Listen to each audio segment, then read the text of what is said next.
Iniciamos este espacio, derecho de réplica, este espacio creado desde el Gobierno de México para poder mostrar con datos oficiales el contraste con la serie de narrativas falsas y mentiras que todas las semanas ocurren, tanto en los medios de comunicación como en las propias redes sociales.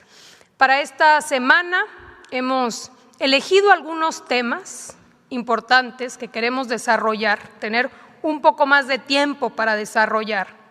A veces temas que son retomados en la mañanera del pueblo por la presidenta, pero por el mismo formato de la mañanera, pues no se permite profundizar un poco más sobre cómo son estas narrativas falsas, cómo se impulsan, cómo se pretenden difundir, no solamente en los medios tradicionales, sino en las redes sociales, quiénes las retoman, cuáles son esas intenciones y cómo después muchas veces no se contrasta con los datos oficiales. Vamos a retomar el caso del equipo de fútbol de Ecuador, supuestamente amenazado. Vamos a hablar también, esta vez decidimos retomar una columna de opinión. Casi siempre tomamos noticias, pero decidimos tomar una columna de opinión para poder evidenciar narrativas que no solamente corresponden a esa columna de opinión, sino que se van replicando en varios medios de comunicación y contrastar con datos oficiales. Vamos a hablar también de la entrevista y el supuesto libro del ex embajador Ken Salazar, y nos acompaña el día de hoy la subsecretaria para América del Norte de la Secretaría de Relaciones Exteriores, Cristina Planter, que está aquí. Muchísimas gracias por acompañarnos, porque también el día de hoy ocurre una nota donde supuestamente hay una pretensión de ocultar información en el caso de Rocha Moya, lo cual no es la información adecuada, y también nos acompaña la subsecretaria para poder platicar con los medios de comunicación y responder cualquier pregunta. Así que iniciamos. Si quieres tomar asiento.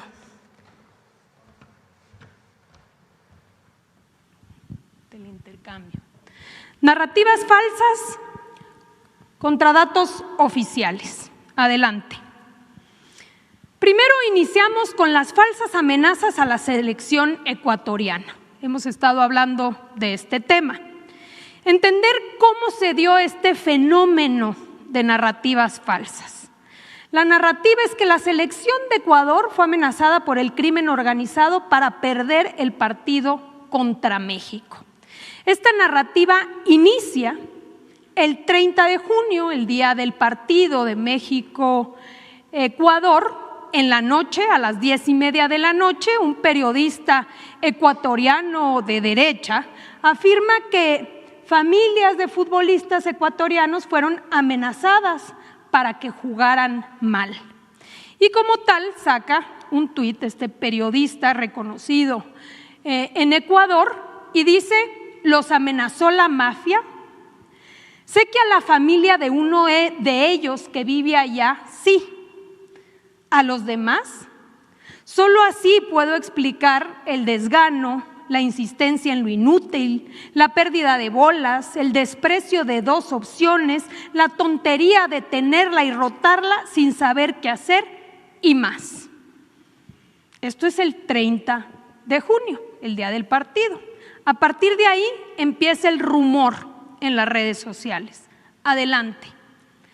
Esta información es retomada y viralizada el 2 de julio por el periodista o pseudo periodista argentino Eduardo Feynman. Vamos a escuchar qué afirmó. Adelante. Es bastante, complicado, porque parece que está confirmado que hubo amenazas por parte de un cártel de México para los jugadores ecuatorianos. Fuerte. Se comunicaron con 5 jugadores con datos específicos sobre familiares en Ecuador y en México. Impresionante. Esto trascendió ayer. En Ecuador no han dicho nada, ni confirmado, ni desmentido. Ecuador ya se está yendo de Estados Unidos, ya sin técnico y demás. Lamentable. Hay que tener en cuenta una cosa, hay muchos jugadores de Ecuador que juegan en México. Ah, ok. Y que, bueno, tranquilamente pueden conocer situaciones que tienen que ver con el día a día, dónde juegan, dónde viven, dónde paran. Confirma que esto sucedió, dice, incluso, comenta la otra persona, viven varios en México, por supuesto que pueden saber dónde están sus familias, y confirman que a 4 o 5 jugadores les sucedió. Parece que los narcos quieren a toda costa que México sea el campeón. Adelante. Interesante saber quién es Eduardo Feynman y qué opinión tiene de México. Él es un abogado y periodista argentina, conductor en medios de comunicación conservadores y de derecha. Por cierto, acusado en Argentina por difundir información falsa. 2006, 2007, 2017 y condenado en 2021. Vamos a escuchar qué opina de México. Mexicanos que podemos aquí mostrar, adelante, esta noticia pues es retomada ampliamente. La Derecha Diario, por supuesto, como ya hemos señalado, es un detonador de estas mentiras falsas. Dice, denuncian que un cártel narco mexicano habría amenazado a la selección ecuatoriana antes de su eliminación. Por supuesto, también Salinas Pliego dice, wow, ¿será que ahora el narcorrégimen ahora amenaza a jugadores de fútbol para que la gente en México se olvide de? Y pone ahí un listado. Vemos la prensa, Ecuador explota tras caer contra México y pide a FIFA investigar. ¿Narcos amenazaron a jugadores? La Razón de México, salen a la luz presuntos audios con amenazas dirigidas a la selección de Ecuador. Las grabaciones mencionan a cárteles mexicanos y han generado fuerte polémica. Atención, medios indican que Ecuador se dejó ganar el partido contra México. Los jugadores ecuatorianos habrían recibido amenazas contra sus hijos y familias por parte de cárteles narcomexicanos el día previo al partido. Se confirma que narcos mexicanos amenazaron de muerte a los jugadores de Ecuador para obligarlos a perder. Adelante. No solamente se quedó en la difusión de lo que había dicho el periodista, empezó toda una campaña de desinformación a través de inteligencia artificial, donde empezaron a modificar declaraciones de diferentes personajes. Adelante, director técnico. Estas amenazas fuera del campo del juego tuvimos que perder para mantenernos a salvo. He trabajado, así que bueno, nosotros tendremos que sacar a reducir nuestras fortalezas. Esta es la comparación, si no la vuelven a poner porque se dificultó el audio. Fíjense cómo modifican lo que dice y lo que realmente dice. Adelante. Es lamentable que sucedan estas amenazas fuera del campo del juego. Tuvimos que perder para mantenernos a salvo. He trabajado, así que bueno, nosotros tendremos que sacar a reducir nuestras fortalezas. Absolutamente nada que ver. Vamos a ver este. Según esto no salían a jugar porque estaban amenazados. Bueno, no se quedó ahí. Revivieron incluso al Mencho, una supuesta audio que había con los jugadores. Sabemos que se trata de un líder del crimen organizado fallecido en febrero del 26 y supuestamente es un audio donde amenaza a los jugadores para hacerse perder. Y luego sacan un comunicado falso de la FIFA para continuar con la narrativa, donde establecen, según esto, que oficialmente la FIFA ha determinado investigar y que las posibles sanciones sea la repetición del partido contra México en sede neutral o la exclusión de la selección de México en la Copa Mundial, otorgando la victoria y los 3 puntos a la selección de Ecuador. Todo esto, adelante, en un evidente, coordinado, digamos, una conversación coordinada. La conversación en redes sociales registró un pico irregular muy marcado entre el 2 y el 3 de julio. Fíjense ustedes cómo se da la conversación totalmente irregular entre las 3 y las 5 de la tarde, periodo en el que se concentró la mayoría de las 29,000 menciones y cerca de 20,000 autores únicos. Algo relevante, la narrativa o la activación se concentró más que en México, en América Latina, principalmente Argentina, Colombia, Ecuador, Perú, también en Estados Unidos y en España. Evidentemente el objetivo, más que dentro de México, lo que intentaba era desprestigiar a México y desacreditar el triunfo de la selección mexicana frente a este país. Adelante. Obviamente, de acuerdo a la Fiscalía General de la República, no se recibieron jamás ni denuncias, ni noticias criminales, ni carpetas de investigación sobre las supuestas amenazas a jugadores ecuatorianos, y esto acabó desmintiéndose en los medios, pero como siempre sucede, queda solo a nivel de algunos que se acaban enterando. Adelante. Segundo caso, artículo de opinión. Y aquí lo digo, es un artículo de opinión, pero queremos contrastar las afirmaciones que se hacen en el artículo de opinión de Leo Zuckerman, donde dice, sí, acabaron siendo un peligro para México. Y según él, da evidencia. Adelante. Se publica en el Excelsior y su narrativa es: los gobiernos de Andrés Manuel López Obrador y de la presidenta Claudia Sheinbaum representaron un peligro para México. Sí representaron un peligro para México, haciendo referencia a aquella campaña que se desplegó desde 2006, cuando el fraude electoral del 2006. Adelante. Tiene 3 argumentos principales para confirmar su tesis. La primera afirmación falsa, fíjense a dónde llega esta opinión, es que dice: tomaron la determinación de meterse en la cama con el crimen organizado. Por supuesto, no solamente no hay ninguna evidencia de este dicho, sino que los datos oficiales confirman exactamente lo contrario de lo que aquí se afirma.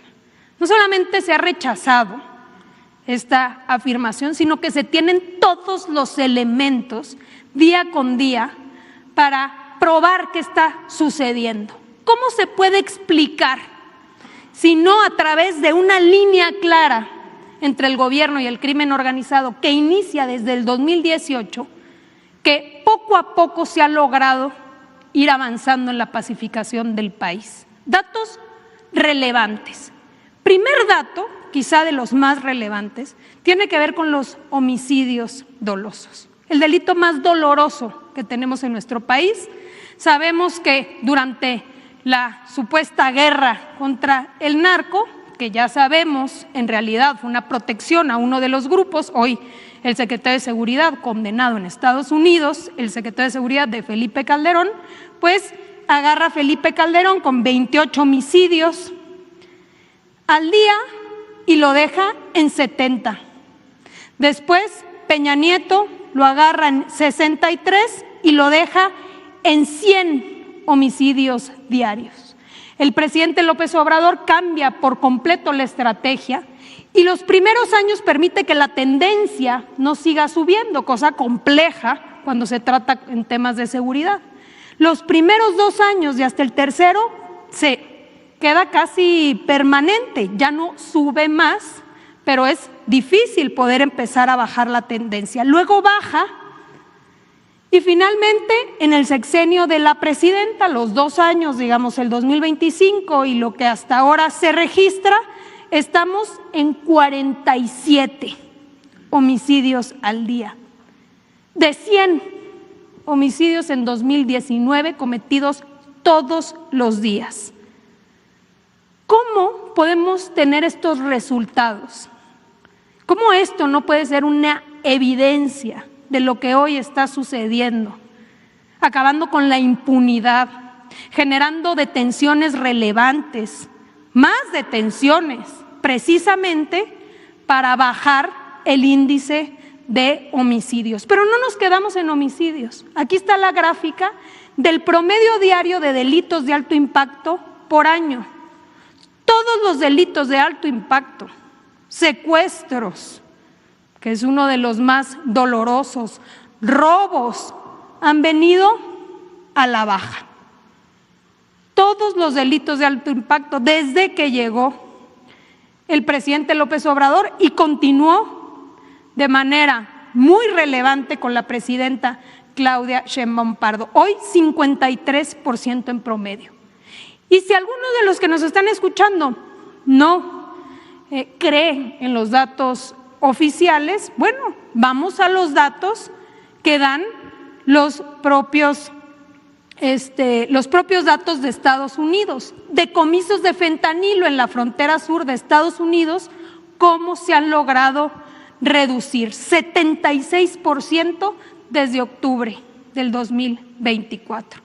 Evidencia objetiva de cómo se ha venido avanzando en contra de la impunidad y en contra de los grupos criminales. Tan es así que todos los indicadores han logrado bajar en materia de violencia y es, por supuesto, la prueba clara de que la estrategia de seguridad está teniendo resultados. También sigue Leo Zuckerman afirmando, adelante, dice, claro, esta complicidad nos ha llevado a tener la peor relación con Estados Unidos en décadas. Vamos a escuchar lo que dicen los propios funcionarios norteamericanos. Adelante. Tenemos muy buenas relaciones y con México. El gobierno de México está haciendo más en este momento en el tema de seguridad que jamás en su historia. Queda mucho por hacer, pero tenemos cooperación. Está haciendo más que en la historia de México. Marco Rubio, secretario de Estado en Estados Unidos. Ahora escuchemos a Sara Carter, directora de la Oficina de Política Nacional para el Control de Drogas. Adelante. Agradece toda la colaboración que se ha hecho. Y aquí tenemos digamos, de la Embajada de Estados Unidos, donde dice la cooperación bilateral entre Estados Unidos y México ha dado lugar a operaciones exitosas dirigidas contra algunos criminales más buscados, incluyendo el Mencho y el Jardinero. Juntos estamos combatiendo redes criminales enteras, no solo cárteles, interrumpiendo las finanzas ilícitas y desmantelando las estructuras de tráfico. ¿De dónde sale que hay esa poca colaboración o mala relación? Adelante. Nuevamente, segunda afirmación falsa, dice, sí fueron un peligro para México por la irresponsabilidad en el manejo de las finanzas públicas. Interesante cuando vemos el comparativo de Felipe Calderón, de Peña Nieto, de Andrés Manuel y ahora con la presidenta, solo tratándose del caso de deuda pública respecto al porcentaje del PIB. ¿Cómo puede hacer esta afirmación tratándose de estos datos? Adelante. Las calificadoras consideran que el problema de las finanzas públicas ya no es temporal, sino estructural. Dato oficial. De las 10 8 son las que califican a México. De estas 8, todas, salvo una, con perspectiva estable. Y todas, absolutamente todas, con grado de inversión positiva. ¿Qué quiere decir? Con opinión de que es positivo invertir en nuestro país. ¿De dónde sale la información que las calificadoras consideran el problema de las finanzas públicas no como temporal, sino estructural? Falso. Adelante. Y finalmente concluye como su tercera gran conclusión, dice, la democracia que se tenía en 2018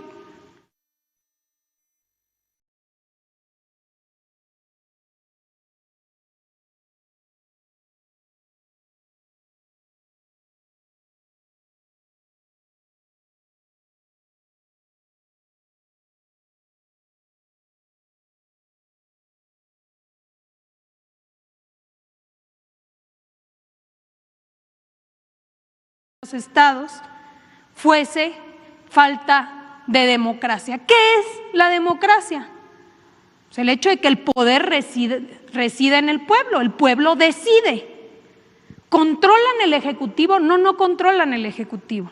La presidenta de México ganó en todas las entidades federativas, salvo Aguascalientes. 59.7% de la gente que acudió a votar optó por la presidenta de México, Claudia Sheinbaum Pardo.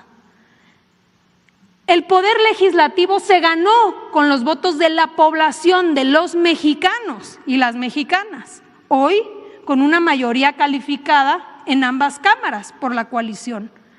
Poder judicial. Bueno, todos conocemos la última reforma, por primera vez en la historia se está acudiendo a votar por los jueces, por los magistrados, por los ministros o ministras.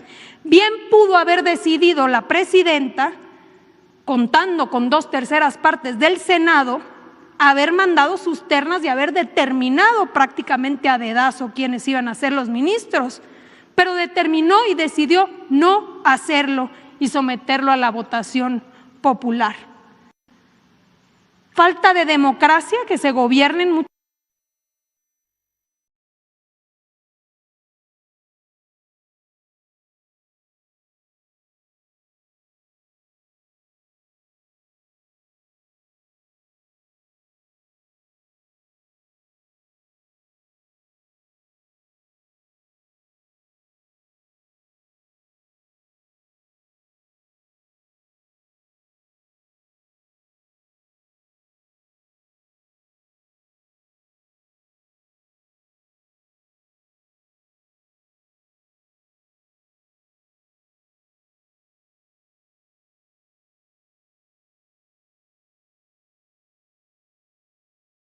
Por reforma, que dice, teme AMLO que hable el Mayo, que en Salazar.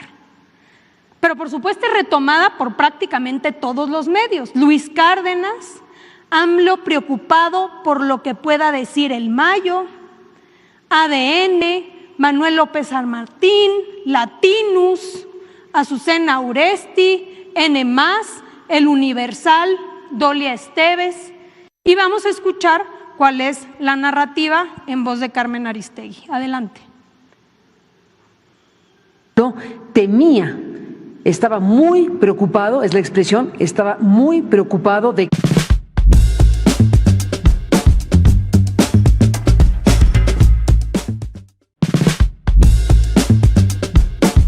simplemente están hablando. Pero él mismo dice, yo no tenía evidencia, se hablaba, se rumoraba sobre que había esta preocupación. Todavía más adelante en la entrevista dice, se sabía que había corrupción en México, tan se sabía pues que había funcionarios que habían estado involucrados. ¿Y a quién cita? A Genaro García Luna, preso durante el sexenio de Felipe Calderón. Esta entrevista, que también eso es interesante y para eso sirve este espacio, ¿por quién fue retomada? Ya dijimos, hubo todo un despliegue inicial sobre la base o el origen de la nota de reforma, de qué había dicho Ken Salazar. Y después viene esta entrevista. ¿Quién la difunde? Adelante. Hasta ahora, en el periodo que llevamos del día de hoy, ayer, vimos al Universal que retoma lo que la presidenta planteó esta mañana sobre en específico esta entrevista y Luis Cárdenas.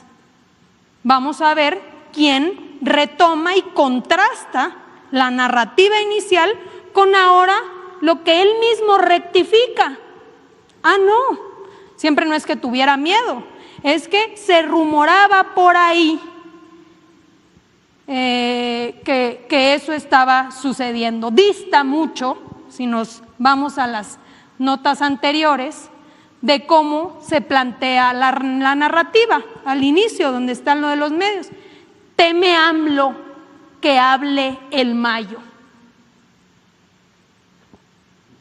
Fíjense, todos sabíamos, pero el ex embajador Ken Salazar lo confirma. AMLO teme que el Mayo hable en Estados Unidos. Interesante sería ver a estos mismos medios retomando hoy la rectificación del propio ex embajador, que por supuesto también queda pues ahí la pregunta que hizo la presidenta, ¿verdad?, respecto al otro tema de quién dijo la verdad. Adelante. Finalmente, último tema, blinda la 4T a Rocha. Y para ello,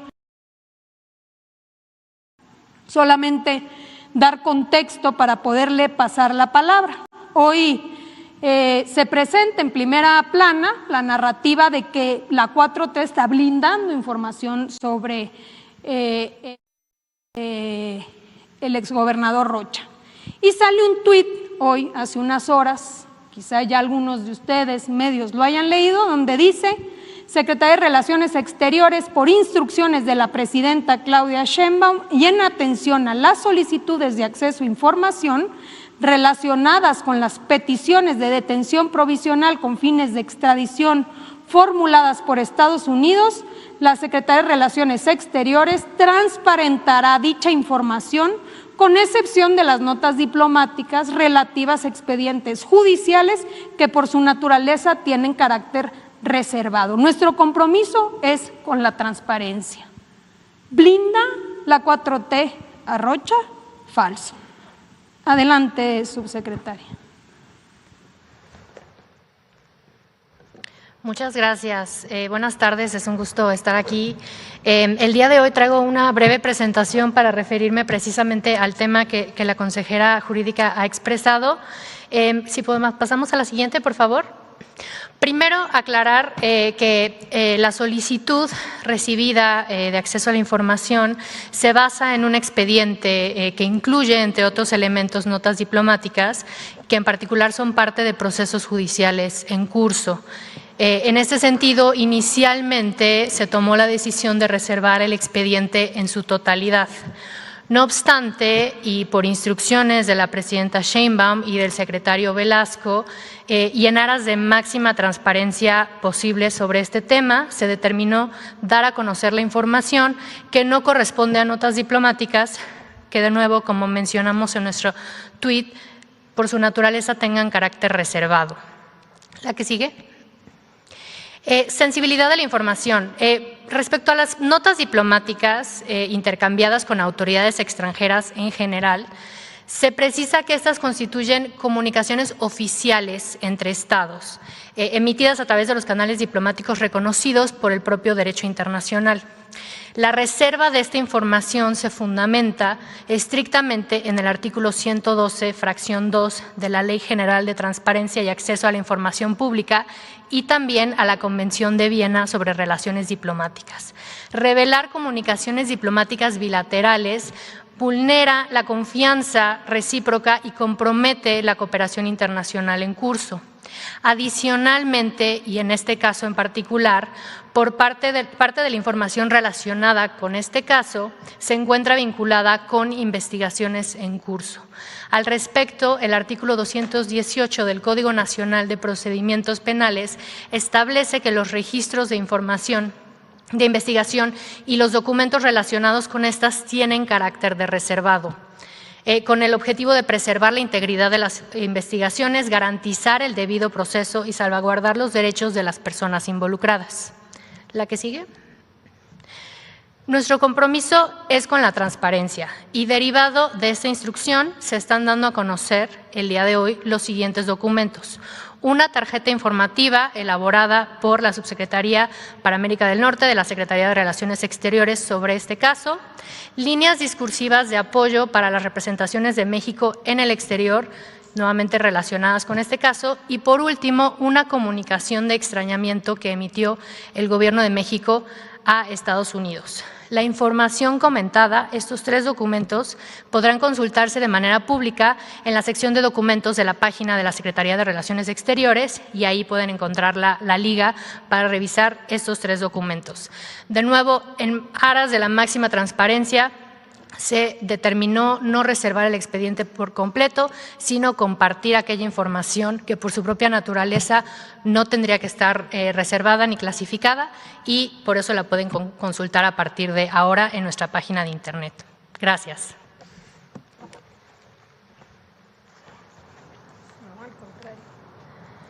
Pues esa es la información del día de hoy. Si les parece bien, iniciamos tomando algunas de las preguntas de los medios de comunicación. Con mucho gusto, aquí tenemos una, luego el compañero y luego pasamos acá.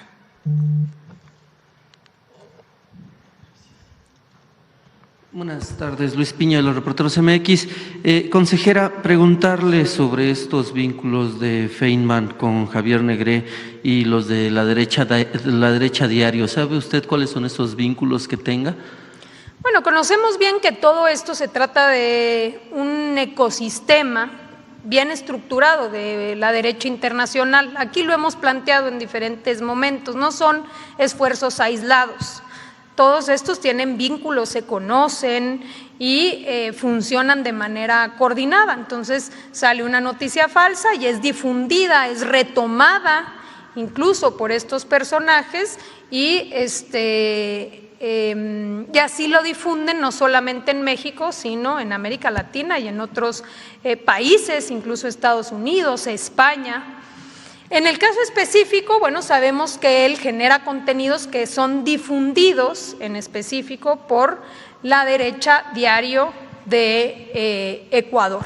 Y eso, pues obviamente te lleva a la conclusión de que hay una relación y una coordinación evidente.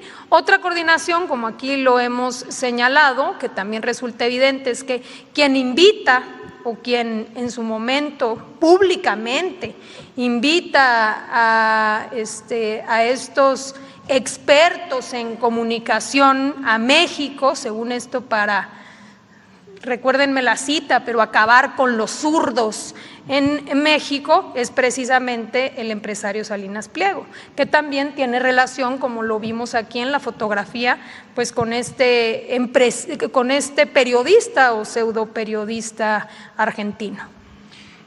Aprovechando también la coyuntura del fútbol y dado que este personaje fue quien empezó con esta noticia falsa sobre la amenaza hacia el equipo de Ecuador, en ese tiempo también se dio pues otra situación que esa sí fue real, que fue la de Donald Trump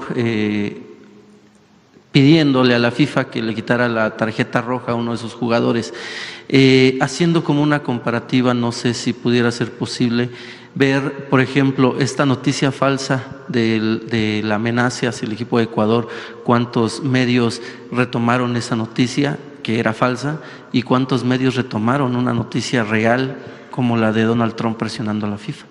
Bueno, no hemos analizado el otro fenómeno porque aquí se trata pues de difundir aquello que resulta completamente falso, ¿no? Pero lo que sí podemos constatar en el caso específico de la difusión del caso de Ecuador es que tenía una evidente intención de desprestigiar a nuestro país, no en México, porque como aquí lo pudimos ver, ni siquiera se trata de un ecosistema que se concentrara las menciones y la difusión en México. ¿Por qué? Porque en México tampoco iba a pegar. Aquí todos estamos con la selección mexicana. ¿Quién se iba a ir con el cuento si todos vimos el partido? Todos vimos cómo jugó México. Todos vimos la dignidad con la cual ganamos ese partido. No iba a pegar esa narrativa. Entonces, ¿cuál era la intención entonces de difundir una noticia así? De que supuestamente se habían dejado perder por estas amenazas. Pues la intención era desprestigiar a nuestro país, obviamente hacer el planteamiento de que no se había ganado de manera justa, y esa difusión la hicieron principalmente en estos países de América Latina. Entonces, ¿por qué esto es importante? Porque hay que hacer conciencia sobre estos fenómenos, cómo funcionan. Ya en otros momentos hemos dicho cómo pueden tener estos picos concentrados en 2 horas, en 2 días, donde miles de personas empiezan a publicar exactamente lo mismo para generar estas tendencias. Bueno, eso únicamente se puede lograr a través de activaciones artificiales, intencionadas, artificiales, no son personas. Se trata de aparatos electrónicos, celulares conectados a computadoras, donde se van mandando estos mensajes ya de manera, digamos, programada. Y la idea es difundir esa información falsa y determinan objetivos concretos. ¿Dónde queremos que esta información permee? Bueno, pues ahora el análisis de geolocalización nos da con toda evidencia que se trataba de llegar con esta desinformación a Argentina, Colombia, Ecuador, Perú. Ya después, ¿quién informa que se trataba de una falsedad? Nadie. ¿Por qué? La calumnia no mancha pero tizna. Entonces tú puedes aventar la mentira y ya con que un porcentaje se lo crea, tú ya avanzaste. O así se comporta estas estrategias de estos consultores. Y son las estrategias que, insisto, ellos dicen haber ya probado en otros países, supuestamente donde han logrado con ello, digamos, combatir gobiernos para poder establecer ideologías de derecha. Entonces, importantísimo que lo veamos y veamos la intención atrás. ¿Era para los mexicanos? Realmente no. Era una información difundida para desprestigiar a nuestro país en otros países del mundo. Y hoy sabemos difundidos con quién, con qué intenciones y qué piensan de nuestro país estos aliados de algunos empresarios mexicanos. Y justamente tendrían evidencia de qué empresarios mexicanos son los que pues financian este tipo de noticias falsas o a medios como La Derecha Diario. Bueno, no sabemos perfectamente quiénes los han invitado aquí, eso sí, porque se ha hecho público, no es una investigación propia, aquí hemos visto los propios tweets y también se puede evidenciar porque hacen público las relaciones afectivas que tienen entre ellos. En el caso específico, pues lo hemos visto con el empresario Salinas Pliego. Muchas gracias. Allá adelante y luego aquí enfrente. Hola, consejera, muy buenas tardes. Gaspar Vela, de Grupo Milenio. A propósito del tema que se presentó del ex embajador de Estados Unidos en México, Ken Salazar, me gustaría preguntarle a la subsecretaria de América del Norte en qué consiste esta inmunidad diplomática internacional que tienen los diplomáticos en nuestro país. Gracias. Sí, pues bueno, no solo es en nuestro país, sino digamos que todos los países que somos parte de la Convención de Viena de Relaciones Diplomáticas y Relaciones Consulares, tenemos ciertos lineamientos que nos rigen de acuerdo a esta convención sobre la acreditación de diplomáticos extranjeros y las inmunidades y digamos, derechos de los que gozan en el país que los recibe. Esto implica que acciones, comentarios y digamos, en general, todo lo que forme parte de su función como representantes de su país en otro país está protegido. Entonces, eso es la inmunidad de la cual hablamos en este caso, pero de nuevo que aplica para todos, no solamente para el ex embajador. En este caso, permítame preguntarle, tengo entendido que no puede ser llamado a declarar en estos momentos el ex embajador, pero ¿cabría una declaración por escrito o bien una declaración en la propia Embajada de los Estados Unidos? Sí, creo que ese tema ya lo dejaría yo para que lo pueda responder con mucho gusto posteriormente el área de la consultoría jurídica de la Secretaría de Relaciones Exteriores para que pudieran dar detalles un poco más precisos sobre el tema de la inmunidad y lo que podría o no podría suceder. Muchas gracias. Sí.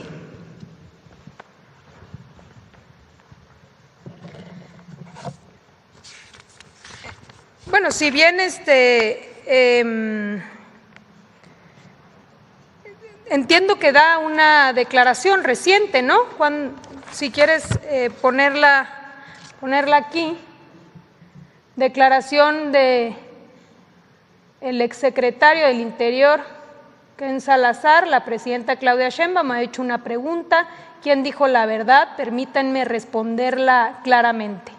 El fiscal general y yo nos comunicamos con el gobierno mexicano, nuestras declaraciones públicas y con el gobierno mexicano el 25 y 26 de julio del 2024 sobre las detenciones de Ismael Zambada García y Joaquín Guzmán. Nos comunicamos con el gobierno mexicano que no era nuestro avión, no era nuestro piloto y no era nuestra operación. La verdad es la verdad. The truth is the truth. Escribo sobre este episodio en mi libro, por cierto, precisamente el libro del que estamos hablando, que según se dice será publicado, y dice, trata sobre la urgencia de crear una nueva alianza norteamericana que aborde los desafíos económicos, de seguridad y climatológicos de Norteamérica. Es un mensaje que espero sea adoptado por los pueblos de Estados Unidos, México y Canadá. Bueno, pues esto es lo que declara. Hoy sabemos que de lo que retoman por lo menos los medios de comunicación que supuestamente dice su libro, pues él mismo se retracta posteriormente diciendo que en realidad de lo que se tratara era pues de rumores en el ambiente. Adelante. Tenemos acá al compañero y luego nos vamos de este lado. Sí, adelante y pasamos luego a la derecha. Sí, buenas tardes, Arturo Pavón de Efecto Colateral, Estados Unidos. Al parecer, y yo creo que sería muy bueno mencionar y hacer incluso una lista de las palabras que se utilizan en este tipo de lenguaje, que es supuestamente serían interrogaciones de que fueron amenazados o el supuesto, siempre poner palabras que no comprometen esas declaraciones. Vaya, no hay una forma de acusar de que tú afirmaste, sino que tus declaraciones supuestamente fueron amenazados. Son falsas esas acusaciones. La derecha, vaya, se está distinguiendo por ese tipo de lenguaje en el que dice, bueno, yo lo pongo sobre la mesa y como usted dice, es pues mancha nada más, no logran pues lo que tienen en su cometido, pero sí manchan, sí tiznan. Entonces, ¿cómo se le puede hacer para poder difundir que la gente no haga caso de este tipo de lenguaje? Bueno, precisamente este lenguaje es el que no utilizan, porque lo que llama la atención, y si me ayudan nuevamente con la lámina de cómo difunden la noticia, es como una afirmación del propio ex embajador. Tenía miedo, ¿no? O sea, dicen pánico, teme AMLO que hable el Mayo. O sea, teme AMLO que hable el Mayo. Es una afirmación que se dice, plantea el ex embajador, pero no solo él, ¿no? Teme AMLO que hable en mayo, revela Ken Salazar en próximo libro. López Obrador dejó de hablarle tras el arresto del Mayo y sus críticas a la reforma judicial, acusándolo de infringir la soberanía de México. No había preocupación de lo que iba a decir, ¿no? Y luego, si alguna preocupación tenía el presidente López Obrador, es más bien la participación de alguna agencia del gobierno de Estados Unidos en la captura del Mayo. No preocupación, defensa de la soberanía. Entonces, ¿cómo se manipula? Porque eso es lo que aquí queremos reiterar. Es decir, la información que se difunde o la narrativa que se intenta difundir es que el exembajador asegura que había temor de que hablara. Y cuando se le entrevista y se le dice, bueno, ¿y quién es este susurrador? Porque finalmente se supone que dice, bueno, es que un susurrador es el que le daba esta información de este temor, un gran empresario mexicano. Dice él, bueno, no, realmente yo nunca tuve pruebas de nada.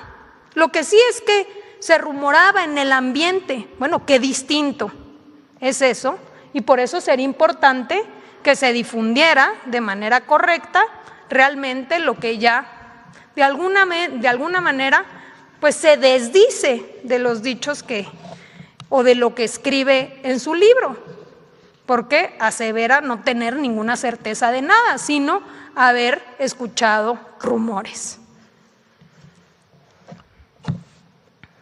Luego acá.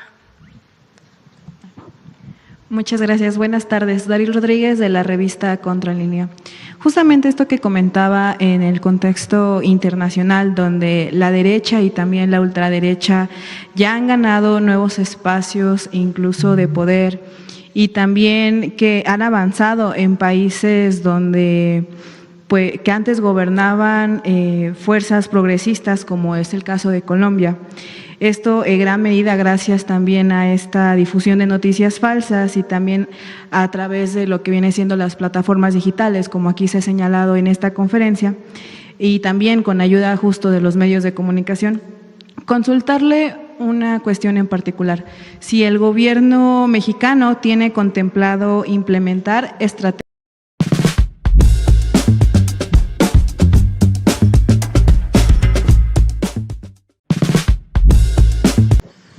Bueno, un tema relevante que incluso está por salir, digamos, la regulación o el reglamento específico, es que hoy la legislación establece que todos los medios de comunicación no solamente deben contar con códigos de ética, lo cual resulta esencial, porque ¿de qué se trata? Se trata de que difundir noticias falsas no perjudica únicamente a la persona que se está señalando, ¿cierto? O sea, podemos decir, AMLO tenía miedo, y no solamente se está perjudicando al presidente Andrés Manuel López Obrador, se está intentando engañar a todo el que está escuchando esa información para hacer creer que esa afirmación es verdad. Entonces, en realidad, se daña a un pueblo, se daña una sociedad, se daña una democracia. Entonces, cuando se combate la desinformación y las noticias falsas, no solamente se trata del prestigio de una persona, de la difamación concreta a una persona, no se resuelve únicamente, como a veces se dice, ¿por qué no demanda civilmente daños y perjuicios? El problema es que no se daña a una persona. El problema es permitir que este tipo de fenómenos vayan avanzando sin que resulte evidente y sin que haya ningún tipo de consecuencias. Entonces, la regulación en específico es, los medios deben contar con códigos de ética que deben respetar, pero no solamente eso, también deben establecer y nombrar a una especie de ombudsman que pueda recibir quejas de la propia audiencia sobre información no solo falsa, muchas veces no puedes establecer que sea falsa, pero está totalmente sacada de contexto, o se presenta como información cuando en realidad es publicidad. Bueno, todos estos fenómenos se suponen que deben irse regulando.